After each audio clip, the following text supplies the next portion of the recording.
Welcome, everybody. My name is Ben Jamal. I'm the director of the Palestine Solidarity Campaign, and I'm delighted to welcome you all to this rally tonight. Now, this is a rally we have called as part of the campaign to build opposition to the Economic Activities of Public Bodies Bill, or as it is better known, the anti-boycott bill. I'm presuming most of you coming here tonight know about the bill and why it is so toxic, but tonight we intend to give you some more detail about that, why this bill must be stopped, and what you can do to join the campaign to do just that. And the next stage in that campaign will happen in just 4 days' time on October the 7th, when there will be a national day of action against the bill. And in the chat tonight, we will post details of how you can get involved in adding your voice and your presence to that mobilization, but a series of other actions that we're going to urge you to take to mount opposition to this bill. Now, this bill was tabled in June, passed its second reading in the House of Commons in July. It's been through its committee stage, and it will be returning to the Commons for a third reading. We don't know when, because the government hasn't timetabled it yet. It could be as early as October. It might not happen until 2024, but we need to be taking action to keep the pressure up now.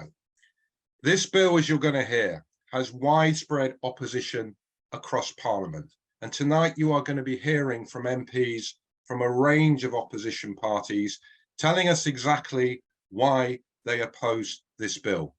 We do not have a Tory MP with us tonight because of the Tory party conference, but there is also a significant body of conservative opposition to this bill, made clear in speeches and in abstentions at the second reading. And we expect all of this opposition to be reflected strongly when the bill comes to the Lords. This bill has also generated, if not unprecedented, then a significant and notable breadth and depth of civil society opposition. Not unprecedented, because it is a bill introduced by a Conservative government which has brought in a whole raft of repressive measures designed to curb the right to protest and to hold those in position of power to account. But we have managed to pull together a coalition of more than 70 civil society organisations who all agree that this bill represents a major assault on democratic freedoms, on freedom of expression, and on the principle that public bodies have a responsibility that they ensure through the investments that they make that they are not complicit in supporting violations of international law, of human rights, and the destruction of the planet. The coalition includes over a dozen trade unions, including Unite the Union, Greenpeace, Friends of the Earth, CND, Liberty, War on Want, the Methodist Church, the Quakers, the Muslim Association of Britain, the British Palestinian Committee, and many more. And you will hear from some of those voices tonight.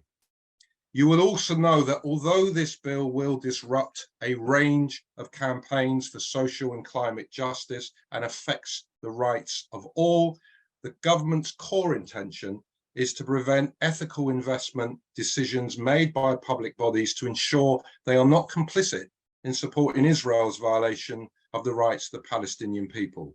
In that way, as well as undermining wide democratic freedoms, the bill also represents a major assault on the rights of Palestinians to call for the time-honoured non-violent tactic of boycott and divestment in their struggle for freedom, and the rights of others, including public bodies, to respond to that call. And we will address that tonight, and I will return to it in my closing remarks. So that's enough for me from now. Let me introduce our first speaker this evening. He needs very little introduction, but I'm going to give him one anyway. He's John McDonnell, the former Shadow Chancellor and Labour Party MP for Hayes and Harlington. Welcome, John. Thanks, and thanks for inviting me. Let me explain briefly why I'm totally opposed to this legislation and why I find it, to be frank, offensive. I've been involved in successive boycott and disinvestment and sanction campaigns for decades. In the 1980s, I remember one Christmas morning singing carols as part of the City of London anti-apartheid groups 24-hour picket of the South African embassy that went on for years, and we were calling for sanctions to be used to secure Nelson Mandela's freedom. I was one of the organisers of the demonstrations opposing the royal visit of the Saudi leaders over a decade ago, where we called for no public transport contracts to be awarded to companies operating in Saudi Arabia at a time when they were beheading people for being gay. And later, the ban we called for was focused on UK military support for the Saudi attacks on Yemen. The list of BDS campaigns I've supported over the years just goes on against the Bahraini regime for the ongoing brutal repression of the country's democratic movement and the imprisonment of opposition leaders, against the Sri Lankan administration for its genocidal attack on the Tamils and the continuing abuse of human rights, the torture, the disappearances, and the colonization of Tamil homelands, against the administration of Myanmar to halt the attacks on the Rohingyas and demand the freedom of Aung San Suu Kyi. And in my constituency in particular, I remember a meeting we convened when the heavy bombing of Gaza was taking place, and a large number of young people came together right there across the community, and they visited local shops in Hayes Town Centre, my constituency town centre, and they asked people not to sell the goods that were imported from the territories, the Palestinian territories illegally occupied by Israel. And this was a democratic right that they exercised and actually built support right the way across the community. There's been some reference, when this bill was introduced, that as though if we were refused to support the bill because of this undermining of the right to use BDS with regard to the Palestinian cause, that somehow this was anti-Semitic. Of course it wasn't. And a large number of our Jewish brothers and sisters have made that absolutely clear, that this is a basic human right to exercise, and it's a way in which influence can be brought to bear to put pressure on human rights abusers right the way across the world. And more recently, I've been involved in sanctions calls against the Chinese government for the imprisonment of a number of my colleagues, trade union colleagues in Hong Kong that I've worked with over the years. And the focus of all these campaigns is to press for action from government, but also from local councils and pension funds and private companies and investors. One of the pension funds that has been targeted is the local government pension fund, of which I'm a member. The fund invests is actually my money. It's my stored wages, and it should be for me and my fellow pension fund members to determine the investment policy of the fund, not by government diktat itself. So all my political life, I've been involved in non-violent boycott campaigns against regimes that abuse human rights. I've argued for and I've lobbied councils, pension funds, and other public bodies to use their influence to uphold human rights across the globe by boycotting, disinvesting, and yes, for governments to use sanctions as well. And these campaigns have reflected the demands of the diverse constituents, communities within my constituency. And also they reflect the advice of a wide range of human rights bodies, international human rights bodies that have called out this abuse of human rights. So this government now is trying to take away that basic human right that I have. And yes, they made specific reference to effectively undermining the Palestinian cause. That's why this legislation has to be defeated. Exactly as has been said, there's widespread support in terms of cross-party support against this legislation. And what we need to do now is make sure that we communicate effectively with those in the House of Commons and then on to the House of Lords as well to defeat this legislation. We cannot just stand by and allow this government to ride roughshod over basic rights that we've exercised over decades. And that's why in these coming weeks, it's important that we mobilize as effectively as we possibly can to win this argument and also to ensure that this legislation is defeated. So I'm here tonight in absolute 100% solidarity with this campaign. We must win it, because it means if we don't, we lose one of the weapons that we now have, a peaceful weapon against human rights abusers across the world. Solidarity.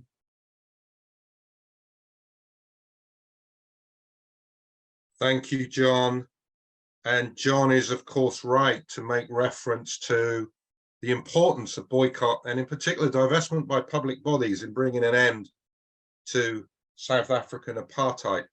And people will recall that the only precedent for a bill like this was Margaret Thatcher's government in the 1980s trying to bring in a bill designed to stop public bodies from taking such divestment action. She was on the wrong side of history then. This Conservative government is on the wrong side of history now. So I'm going to move straight on to our second speaker tonight, and I am delighted to welcome Sara Husseini. Sara is the director of the British Palestinian Committee, an independent voice on British policy towards Palestine. Welcome, Sara.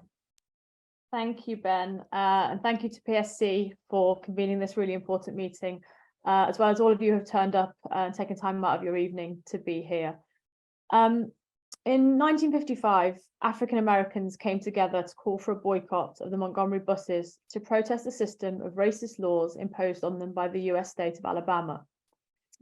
In 1959, Black South Africans came together to call for to protest the system of racist laws imposed on them by the South African government. And in 2005, Palestinians came together to call for a boycott to protest the system of racist laws imposed on them by the Israeli government. As John very, very brilliantly outlined, boycott campaigns have been used by social movements throughout history and across the world to pressure regimes, institutions or companies to change abusive, discriminatory and illegal practices. They are one of the few ordinary tools that ordinary people have to seek accountability or campaign for justice. Now, in the case of Palestine, the call for boycott by Palestinian civil society reflects 75 years, that's 3/4 of a century, of failure of the international community to address the root causes of injustice, protect Palestinians, and uphold our rights. So with this bill, rather than working to tackle a wide range of injustices, such as oppression of minority communities around the world, workers' rights, climate change, arms trade, the list goes on, the British government is not only failing to address these injustices, but actively stripping us of one of the few tools that we have as citizens, local councils, and other public bodies to do something about them. Rather than acknowledging and addressing Britain's own ongoing and outstanding colonial debt in Palestine, this British government is acting as an apologist for a state whose laws, policies, and practices are now widely recognised as meeting the legal definition of apartheid, and in doing so, making its own citizens complicit. And rather than adhering to universal standards and principles of international law, the government is affording that state, Israel, unique protection from accountability, while singling out Palestinians as the only people to be denied protection by the law when they need it the most. That this bill can even be considered when every day as Palestinians, we're either subjected to or hearing news of friends and family being subjected to things that are unfathomable here in the UK, whether being blocked from travelling to schools or hospitals, being forced out of homes and watching them be demolished in front of their eyes, being arrested and imprisoned without charge or trial, being injured or killed by Israeli military forces and settlers. On Friday, it was 18-year-old Mohammed Romani. The week before, it was 25-year-old Yusuf Radwan. Real faces, real people, real lives. Approximately 240 people this year alone, and all conveniently ignored in Westminster. And given this context, that a committee hearing on the bill could take place just a couple of weeks ago without the input of those who stand to be most affected by such a law, not a single Palestinian perspective was included in that hearing, is frankly appalling. So in summary, we must reject this bill, which is a threat to our basic civil liberties as British citizens. As importantly, we must reject any attempt to uniquely deny Palestinians the right to call for such action. This bill and the coalition that's come together to oppose it serves as an important reminder that the case of Palestine often falsely exceptionalised or marginalised, sits squarely within a broader set of struggles for rights and justice, and that we cannot be, nor allow our government to be, selective in upholding what should be universal human rights. This bill should be clearly opposed at every stage. Thank you. Thank you, Sara. And in the reference that Sara made to the fact that in taking evidence in relation to the bill, the bill committee failed to call a single Palestinian voice. I just want to take the opportunity, because there were many thousands of you who did this, but any of you who are present this evening who took the time to write to the committee raising your concerns and objections about that, we thank you for taking that action. I want to move straight on to welcome our next speaker. She has been a strong voice speaking in opposition to this bill from the first time the government made clear it intended to table it. She's Caroline Lucas, the Green MP for Brighton Pavilion. Welcome, Caroline. Thanks so much, Ben. Thank you for organising this. Thanks so much to everybody for being here. You know, it doesn't sound especially dangerous, does it? The Economic Activity of Public Bodies Overseas Matters Bill. But as you've heard, this innocuous title disguises this bill's deeply undemocratic nature. So make no mistake, this is an anti-boycott bill, and it sits alongside reams of recent legislation brought forward by a government which, as we know, is intent on rolling back all of our rights, whether that's the right to strike, the right to protest, the right to seek asylum, and now the right to take action via BDS. And so it's the latest body blow, frankly, in a coordinated conservative attack on democratic principles, and it will undermine a huge range of campaigns for social and climate justice. Now, the public bodies that ministers have in their sights include local councils, universities, public sector pension funds. And if this bill passes, none of them will be able to fully reflect ethical concerns when making spending or investment choices. And, you know, it is frankly Orwellian for ministers to ban moral actions because they judge them to, and I quote, conflict with the UK's foreign and defence policy. You know, if that is really the case, then they should probably focus their attention on the immoral UK foreign and defence policy, not on people exercising their rights to decide where their money and their investment goes. So I know that many of you share my deep concern about the almost constant escalation of settler and military violence against Palestinians in the West Bank, about the killing of Palestinian journalists, about the extreme violations of international law and the collective punishment of the Palestinian people, which many are now, in my view, rightly calling out as apartheid. So of course we should be able to use boycotts and divestment and sanctions to put pressure on Israeli authorities. We need every peaceful means possible to hold them to account, as well as holding to account companies like JCB and Caterpillar, who are complicit in human rights abuses. And of course, other movements who aren't explicitly referenced in the bill, but who also use boycotts or divestment tactics will also be impacted, including the Uyghurs in China, who often advocate boycotting goods from Xinjiang, created with slave labor. So this law could curtail campaigns against the exploitation of children and workers, or environmental problems like deforestation. And the government's exemption, technical exemption on environmental misconduct simply doesn't change this. If things are wrong and damaging, they are wrong and damaging. No amount of nuance changes that. And so this bill could certainly curtail campaigns against things like fossil fuel extraction. Ministers can insist that only campaigns that single out a particular country are prevented. But in real world situations where the boundaries between states and state-owned oil and gas companies are often blurred, it's clear that this bill will silence dissent. Now, the government has tried to shut down BDS before. When the Public Service Pensions and Judicial Officers Bill was being debated in Parliament, there was an attempt back then to prevent the public sector from participating in BDS campaigns, and I opposed that move and argued for my own amendment to require public sector pension schemes to divest from fossil fuels by 2030. But of course, the government's come back, as it always does, and now we've got this BDS bill. And I am really sorry to say it, but it has got as far as it has with support from Labour's front bench. The clampdown on BDS got the green light, and it has opened the door for the measures we're now expecting in this bill. This is not what official opposition should look like. And of course, there are wonderful backbenchers like John, for whom I have massive respect and all tribute, but we need the whole of the Labour Party on board. So from the campaign against apartheid in South Africa to the struggle for LGBTQ+ liberation and against the notorious Section 28, we know that BDS works. That is why the government is trying to stop it. Public bodies must be allowed to decide how their money is invested. They should be encouraged, not prevented, from stepping up to show moral leadership. So, friends, if you do one thing following on from this event, please lobby your MP. Please ask them to stand up for freedom of expression, for fundamental democratic principles, and for climate and human rights campaigns to be heard.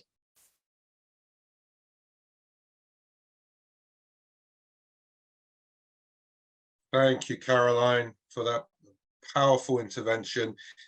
Well, listen, we're here tonight to hear from MPs, to hear from civil society organisation leaders about why they're standing in opposition to this bill. But as Caroline has just said, this is a rally. So we're here to rally you to take action. So I'm not going to make any apology for repeating at various stages what you can do.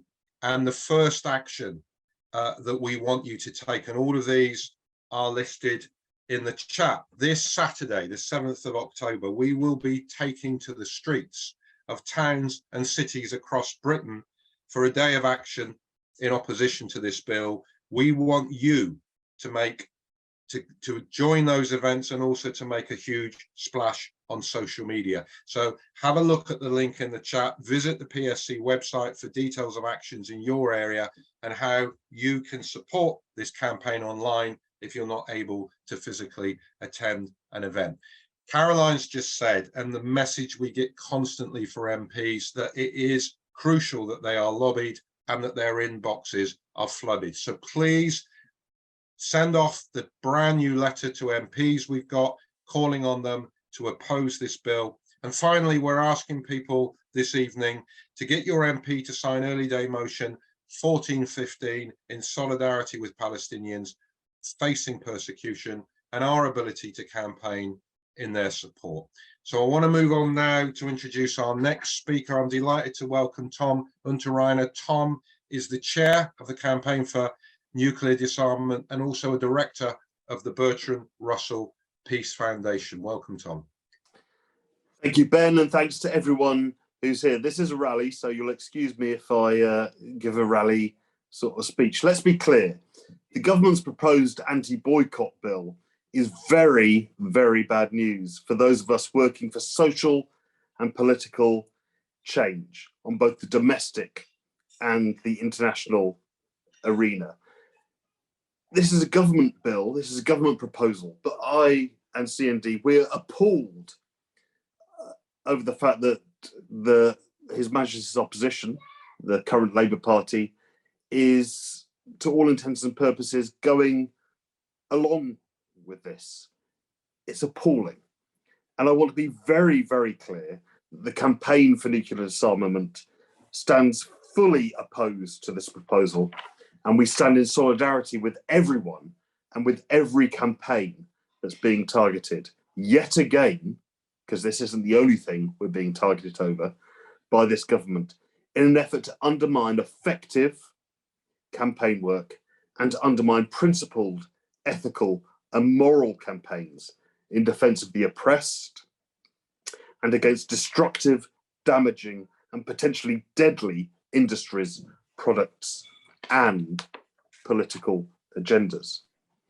And CND is particularly concerned that these anti-boycott proposals seem designed to undermine the work of the Palestine Solidarity Campaign, who, following the initiative of the Palestinians themselves, have conducted important work on exposing the criminal conduct of the Israeli state, which, in my view, and it's a view shared by Israeli and international human rights organizations, runs an apartheid regime to the extreme and disgraceful disadvantage of the Palestinian people and nation.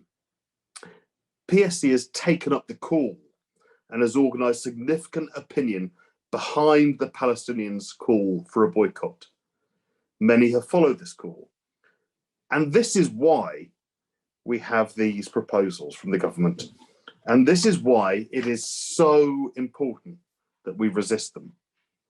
The campaign for nuclear disarmament is very clear that we oppose nuclear weapons wherever they are and regardless of who has them. This is why we support the UN Treaty on the prohibition of nuclear weapons, the total prohibition of nuclear weapons. And this is why we call for nuclear abolition. The possession of nuclear weapons indicates two things. First, a willingness to wipe out humanity at the touch of a button. Second, a willingness to maintain incredibly expensive and deadly devices at the expense of humanity at large and other immediate needs.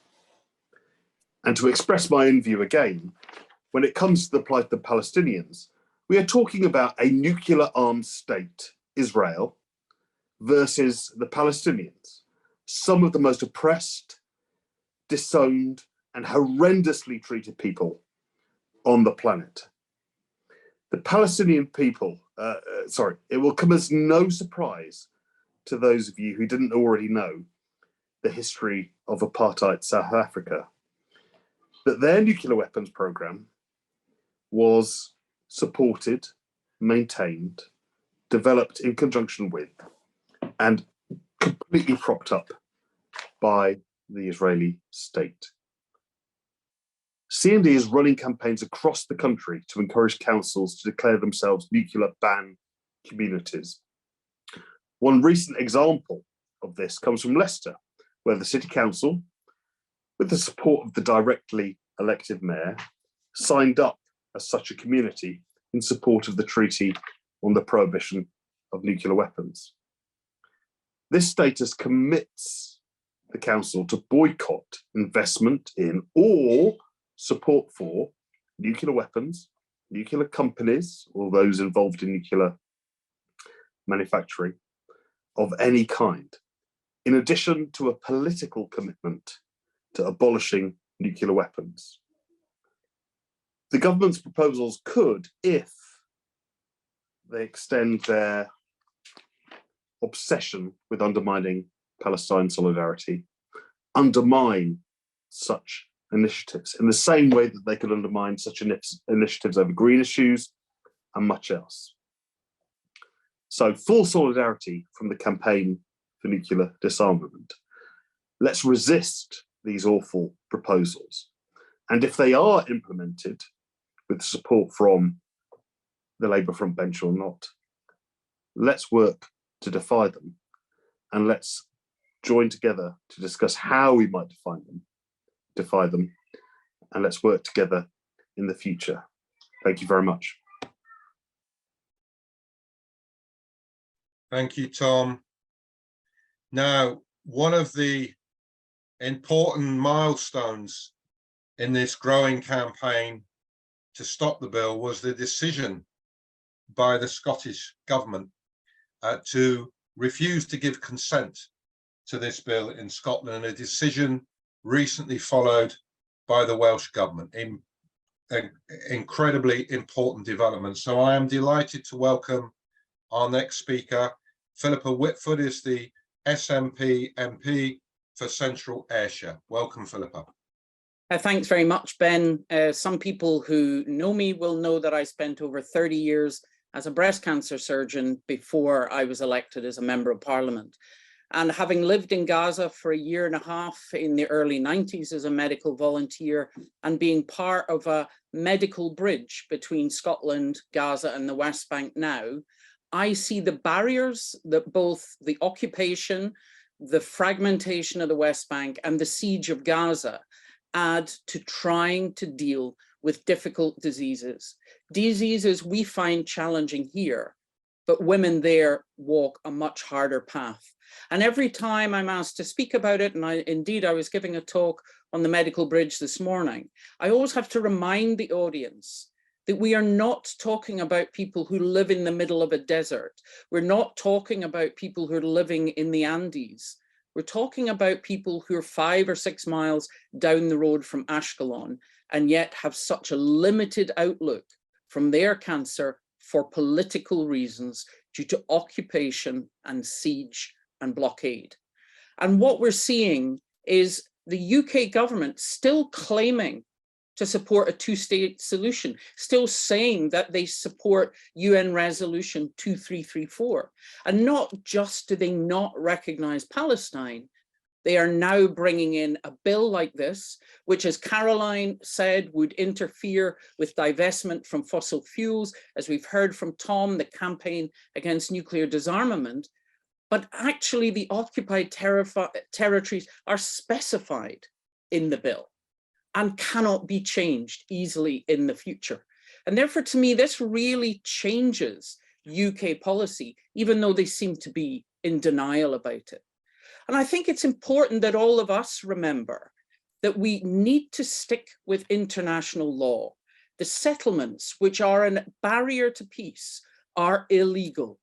They are undermining the peace process. They are attempting to achieve conquest by concrete. And therefore, if you are talking about not buying settlement goods, so obviously we're talking about boycott, divestment in a wider sense, but for local authorities, public bodies, even companies who are trying to make sure they are not either investing their money, their pension money, or procuring from companies that are making profit from the settlement, that isn't even boycott. That is simply following international law. So to have put the Golan Heights, the occupied territories in this bill, to me seems completely against international law. And I would hope at some point it will be challenged if the bill gets through. And I do worry that it will. I agree with Ben that this is part of a much bigger campaign of weakening the ability of all the estates to hold government to account. Parliamentarians have been weakened by Henry VIII powers. We've seen the judiciary weakened. We see voters suppressed. We see protesters blocked. And now we see activists and local and devolved government who simply want to do the right thing are being undermined in following what is UN guidance on making sure you are doing due diligence so that any funding you are putting somewhere in the world is not undermining human rights, destroying our planet, or exploiting people. And this is part of something that we've been seeing going on for a year and a half. So I would agree, you need to write to your MP. We're coming into an election year. That's when MPs tend to pay a little bit more attention. So everybody should be filling their MP's mailbag or mailbox, because this is just a heinous piece of legislation and all of us need to do our best to stop it.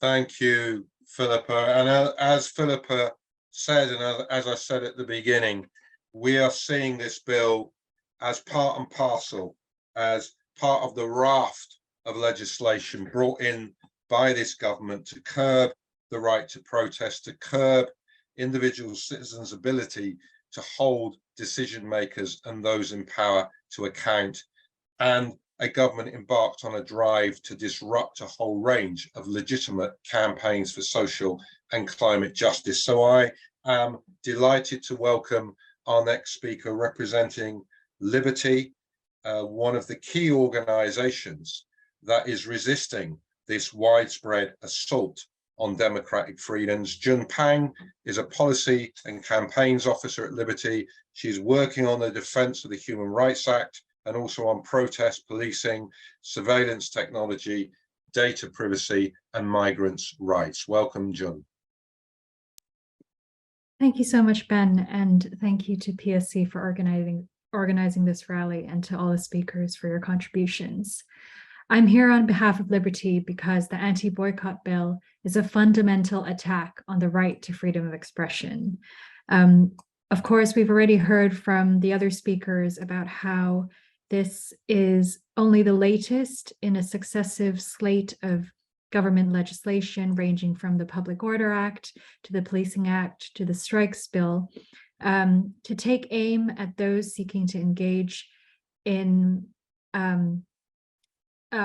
actions to hold power to account and hold the state to account.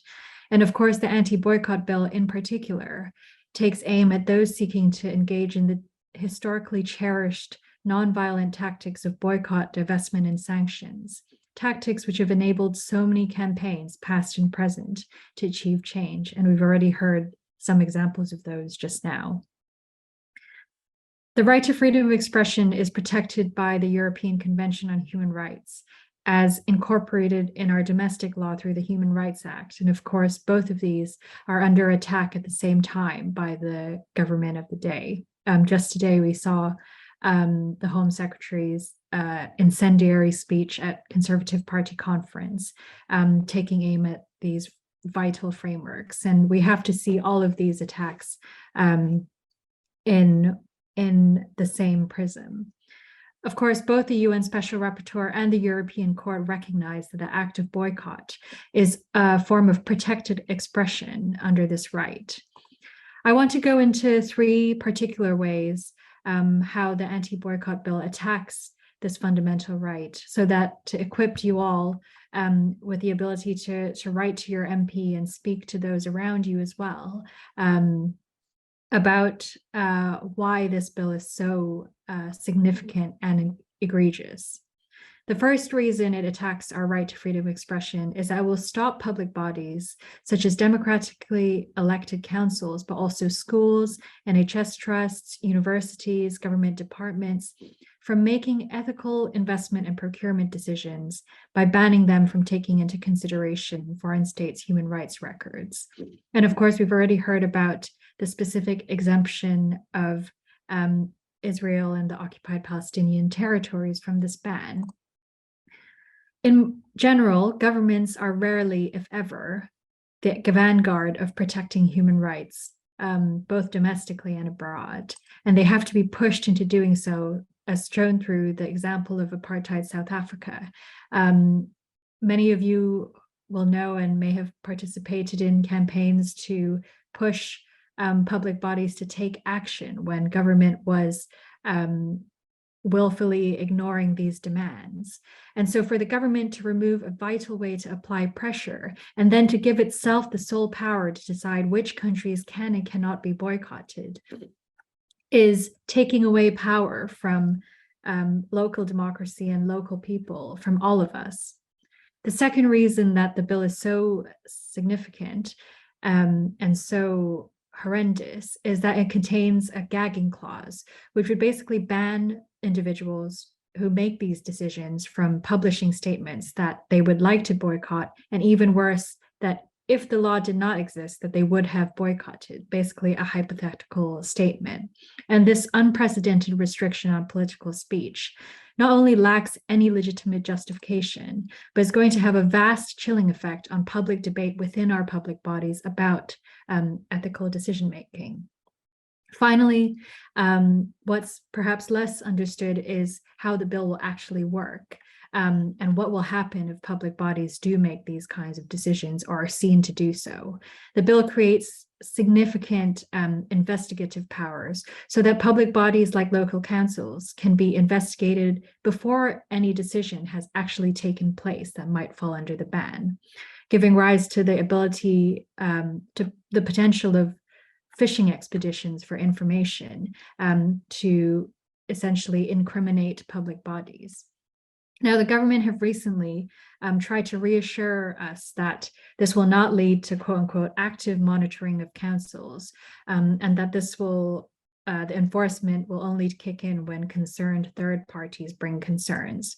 But of course, we know that austerity decimated local councils, for example, in trying to avoid the risk of heavy financial penalties, which are, by the way, the consequence of breaching the ban, are likely to put in place policies or to take action to stop people from even making any kind of contribution or statement or discussion that could put the council at risk of being investigated for a potential breach of this ban. And of course, similar legislation in the US to target boycotts, and some of you may have seen the really powerful film Boycott about this, have shown how people have lost their jobs, lost their income and their livelihoods as a result of similar legislation. As Caroline said earlier, the government is attacking civil society tactics of protest, industrial action, and boycott because they work, because they hold government and those in power's feet to the fire, and because they enable ordinary people to stand up for change. So I just echo everyone else in saying that we need to keep making our voices heard, write to our MPs, meet with them, and together we can defeat this legislation.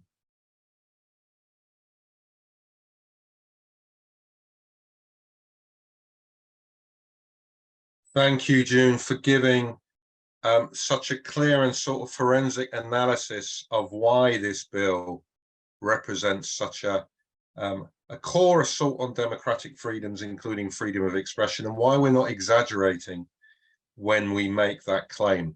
I'm going to repeat the actions that we want you to take because, as I said, this is about rallying, this is about mobilizing for action. We all need to be doing our bit if we are going to defeat this pernicious bill. So please take a look at the link, follow the link to the PSC website to find out how you can become involved in the day of action on Saturday. Send the template letter to your MPs. There's a simple link in the chat where you can do that. And please also lobby your MP to sign early day motion 1415. Now, I'm really delighted to welcome our next speaker. Matt Carthy is the Sinn Féin spokesperson for Foreign Affairs and Defence, a TD or member of the Irish Parliament for Cavan Monaghan. Welcome, Matt.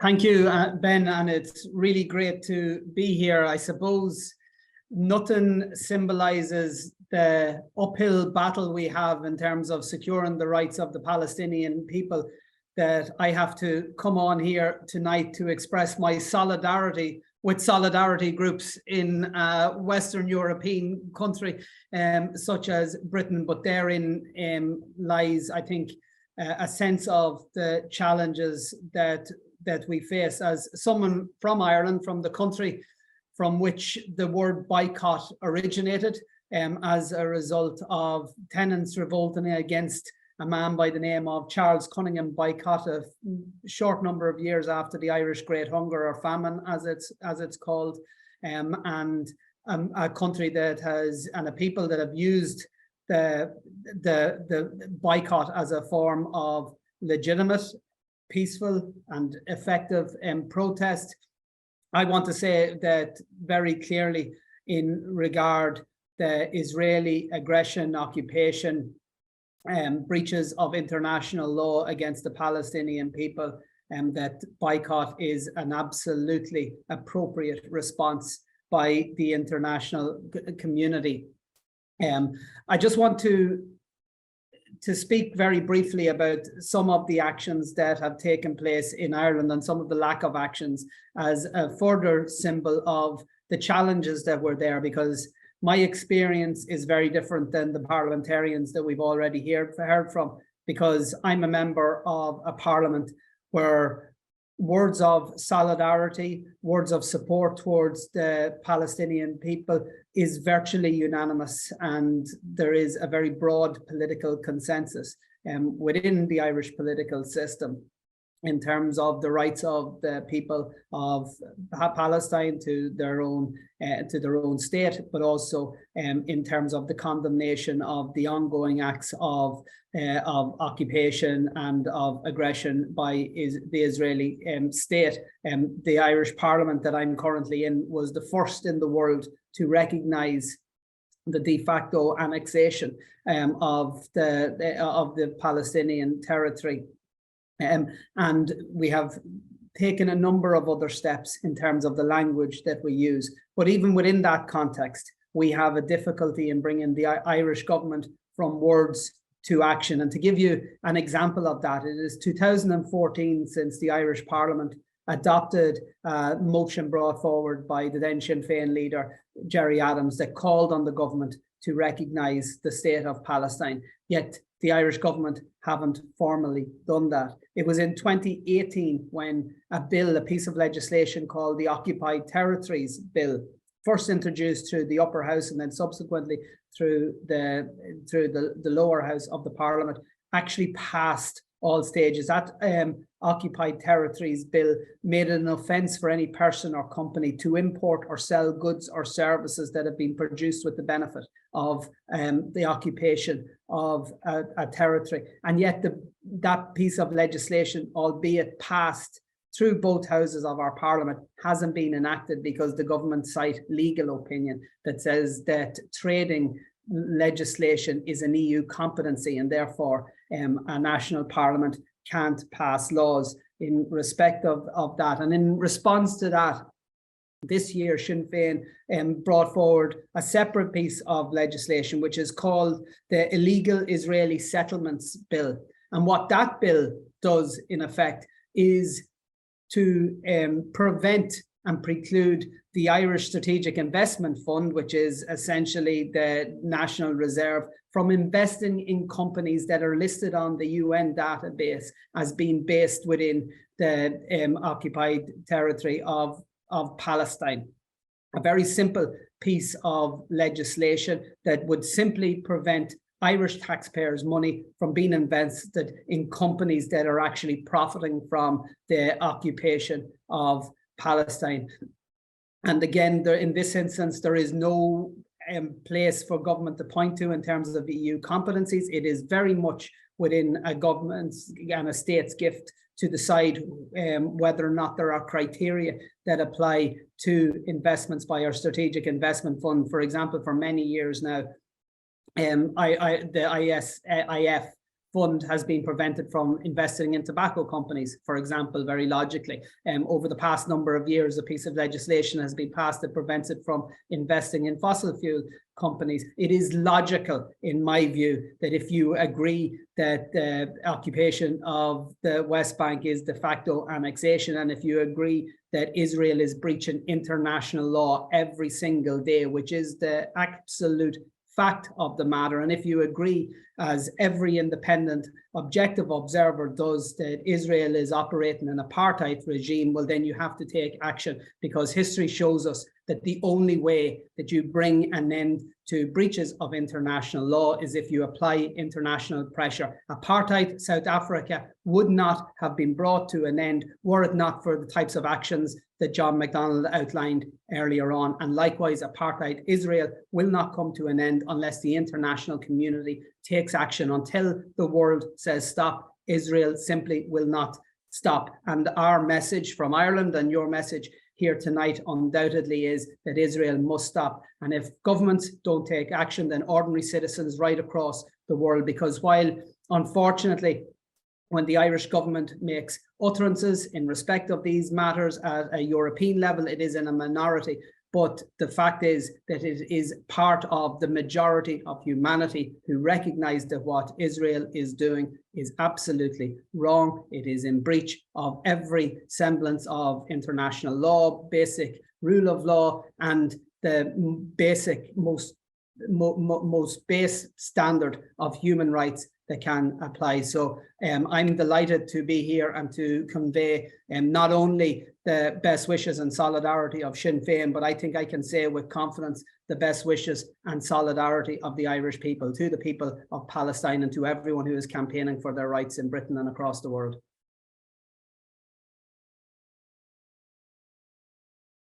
Thank you, Matt. I'm just going to give a brief apology because I am experiencing some internet difficulties, but hopefully you can all still hear me. I just wanted to say, sometimes when we're expressing tonight the very clear reasons why we are all united in opposition to what is a pernicious bill, but sometimes when you're engaged in a struggle against injustice, in a campaign against an unjust law, you need to take solace and energy from looking around and seeing who is in the room with you. And I hope you are all taking that tonight, as we have in working across this coalition for many months, to know that we are joined in opposition to this bill, by all the key progressive voices across the UK Parliament and a broad swathe of opposition across civil society, and that is represented as well by over a dozen trade unions, including Unite the Union, the largest union in the UK. So I'm delighted to welcome our next speaker, their international officer, Clare Baker. Welcome, Clare. Thank you, Ben, and thank you, PSE, for organising this meeting, and to all of you joining tonight. As the previous speakers have all said, the right to boycott is a peaceful and legitimate form of protest that has been a fundamental part of the history of struggle and resistance by civil society. The trade union movement has a long history of solidarity with the most oppressed people in our world, and boycotts have been key to this work. Boycotts are a clear message by civil society against regimes that oppress or commit crimes against others and against companies that are complicit with those regimes. Over the years, we've supported many boycott campaigns from Chile to Colombia, Turkey to Myanmar, and of course in South Africa. And I know many speakers have said this before, but it cannot be said enough. If this bill had existed in the 1980s, it would have been impossible to build the boycott campaign that helped end apartheid in South Africa. And it's also important to note that many of these campaigns that are listed before would have fallen foul of this law, as the UK government's foreign policy of the time was to support the regimes. Just look at the support of the Thatcher government for Pinochet in Chile and the apartheid government in South Africa. By introducing this bill and the government insisting that public bodies can only invest in line with government foreign policy, they are attacking our very basic democratic rights and threaten our local democracy and restrict our right to freedom of expression. The legislation will limit the ability of public bodies to make ethical choices about spending and investment, and crucially will violate the rights of individual pension holders to invest their pensions consistent with their values. The bill specifically targets the boycott campaign in support of Palestine. Now, Unite has a long support of the people of Palestine in their struggle against the apartheid state of Israel. We have very clear policy of boycott, divestment, and sanctions against the Israeli state and companies that are complicit in their crimes. As Sara said, the details of this law shockingly means that Palestinians are the only people in the UK that have no ability to boycott peacefully to make a stand against what is inflicted on them.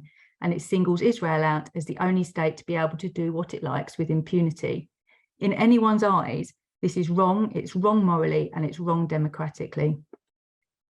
And to be very clear, calling boycott campaigns inherently anti-Semitic is an insult and a slur on our union and every other union or organisation that supports this boycott campaign.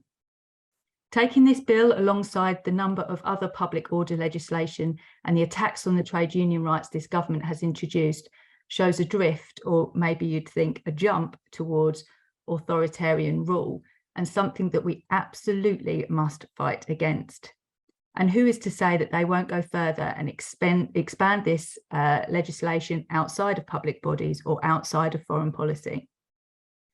Unite believes this bill is a fundamental attack on basic democratic rights that must be clearly and directly opposed. As I said, boycotts have long been used to campaign peacefully for progressive change in this country around the world. They are important tools for accountability and core elements of freedom of expression, which should be protected in a truly democratic society. I think most of the other points have been covered by my previous speakers, but the main point is that we must defeat this bill. No matter what a party you are, you have to defeat it to protect our democracy. Thanks very much. Thank you, Clare. Well, I'm delighted to welcome our final speaker. One of the major impacts of this bill is the impact it will have if passed and in disrupting legitimate campaigns against climate injustice, despite the government's protestations to the contrary. So I'm delighted to welcome our final speaker. He's a campaign officer with responsibility for justice and the right to protest. Please welcome, from Friends of the Earth, Denis Fernando. Thank you very much, and thank you to PSC for inviting me to speak today. Friends of the Earth is an environmental and social justice organisation, and we are opposed to this pernicious bill. The fight to protect the future of our planet will require every tool available to us. The right to cut economic ties with companies and countries that pollute our environment, contribute to climate change, break international law, or abuse human rights is essential in the fight for a greener, fairer future. We are in the critical decade to prevent catastrophic runaway climate change. Record heat waves and extreme weather events mean we must act urgently and decisively. Friends of the Earth are clear on the importance of ending the era of fossil fuel addiction and replacing it with clean, renewable energy that is good for the planet and will mean cheaper bills instead of a cost of living crisis.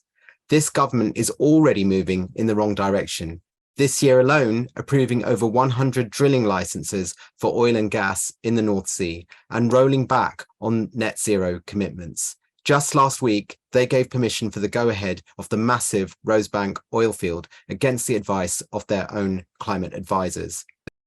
Divestment plays a vital role here. Globally, fossil fuel divestment has led to institutions with a combined value of over $40 trillion diverting their money away from climate-wrecking industries to greener alternatives.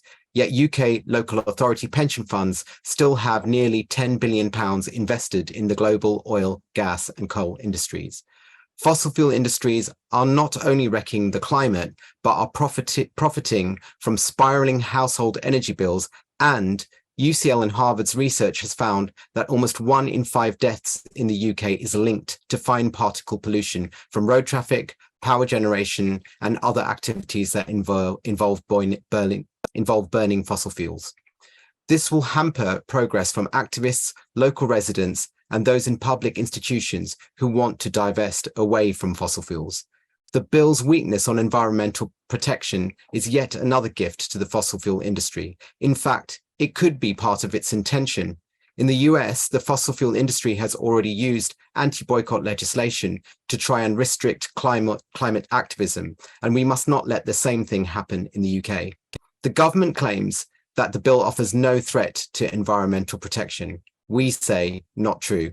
The weak exemption of environmental misconduct only covers illegal polluting or destructive activity, yet that means catastrophic environmental damage, from drilling for oil and gas to slashing and burning rainforests for soy and palm oil. The truth is that such destructive practices often happen totally legally or in grey areas where the law is not clear, and that means they will be protected from boycotts or divestment. Local pension funds could be blocked from divesting away from state oil and gas giants like Gazprom, Saudi Aramco, Equinor and Petrobras, because this would indicate moral and political disapproval of foreign states. Do we disapprove of governments drilling for ever more fossil fuels when the world is on fire? Yes, we do. The bill will mean public bodies can face fines for contravening the law. This will act as a deterrent to those who want to make ethical investment and procurement decisions. We should all be concerned when a government attempts to write into law that public bodies are banned from making decisions based on morals. History shows us that moral and political principle become ever more important at times of crisis. Many of the activists we celebrate, who were denounced in their day, from the suffragettes to Nelson Mandela, found themselves on the wrong side of the law, but decades later would prove to be on the right side of history. Opposing this bill is an important milestone for us in protecting people and planet. Thanks. Denis, thank you for such a rousing end to this rally. So, listen, what we wanted to do tonight was to make clear to all of you, if it wasn't clear to you already, why this is such a toxic bill, such a pernicious bill, why it is such a major assault on core rights and democratic freedoms, and why together we must work to defeat it. Now, I want, in conclusion, to just draw your attention to a motion in opposition to the bill passed unanimously recently by the Trade Union Congress. That motion echoed the concerns that you've heard tonight, that if this bill becomes law, it will damage freedom of speech, local democracy, devolution, and the rights of pension scheme members. But the motion also contained an important clause. It said that any attempt, and I quote, to delegitimize the Palestinian call for boycott, divestment and sanctions, and to suggest that Palestinians should be denied the right to appeal to people of conscience for support must be rejected. So this bill attacks all of our rights, but the government has made clear, as we've heard tonight, that its main target is the Palestinian-led BDS movement. And as we've heard, there is a special clause in this bill that gives a unique protection to Israel.